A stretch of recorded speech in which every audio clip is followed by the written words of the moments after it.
کسی نے کہا کہ جو فارمی مرغی ہے اس کو نہ کھائیں کیونکہ اس کی اور سور کے گوشت کی تاثیر معاذاللہ ایک جیسی ہے۔ کہتے ہیں ان دونوں کا گوشت جو ہے وہ پکانے کے بعد اندر سے کچا بھی رہتا ہے اور سفید رنگ کا ہو جاتا ہے۔ تو کیا حکم شرع ہوگا؟ جس نے کہا صحیح کہا؟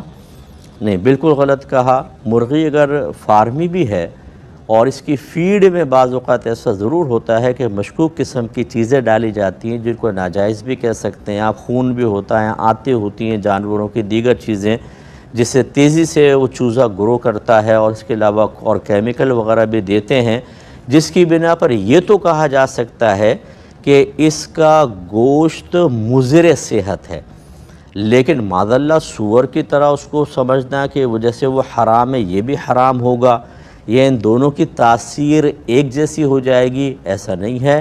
یہ بالکل طیب اور حلال ہے۔ یاد رکھیں شرعی اصول یہ ہوتا ہے کہ اگر کوئی عین نجاست ہے، عین نجاست کا مطلب جو خود نجاست ہو، کسی اور کی وجہ سے نجاست نہ ہو، جیسے پیشاب ہے، خون ہے، اور ایک ہوتا ہے جیسے پانی، اس میں پیشاب کا قطرہ گر گیا تو وہ پانی ناپاک ہو گیا، اس کا مطلب ہے پانی تو پاک تھا، کسی اور چیز کی وجہ سے ناپاک ہوا، تو یہ پانی عین نجاست نہیں کہلائے گا۔ لیکن یہ خون اور پیشاب یہ کسی سے ملے بغیر از خود ناپاک ہے تو اس کو کہتے ہیں عین نجاست۔ اور عین نجاست اس وقت پاک ہوتی ہے جب اس کی حقیقت اور ماہیت بالکل بدل جائے، اس کا نام بدل جائے، کوئی اس کو وہ سابق نام سے جانے نہیں، ایک نئی چیز کے اندر وہ تبدیل ہو جائے۔ تو چنانچہ جب یہ فیڈ وغیرہ مرغیاں کھاتی ہیں تو یہ گوشت میں تبدیل ہو جاتی ہے سب کچھ، اور وہ گوشت طیب اور حلال ہے۔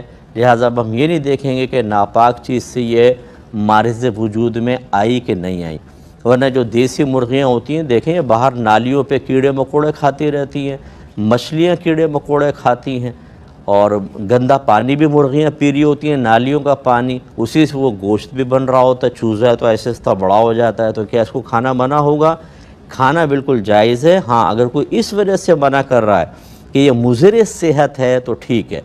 باقی یہ کہنا کہ یہ اندر سے کچا رہتا ہے اور سفید ہو جاتا ہے پکنے کے بعد، تو مچھلی کا گوشت بھی ہوتا ہے، بعض مچھلی ایسی ہوتی ہیں کھائیں اندر سے پھیکا پھیکا گوشت ہوتا ہے اور اس کا وائٹ میٹ ہوتا ہے، تو کیا مطلب مچھلی کو بھی پھر سور کی اس میں ملا لیا جائے؟ بالکل غلط ہے۔ جس نے اس طرح کہا یہ شرعاً درست نہیں کہلائے گا۔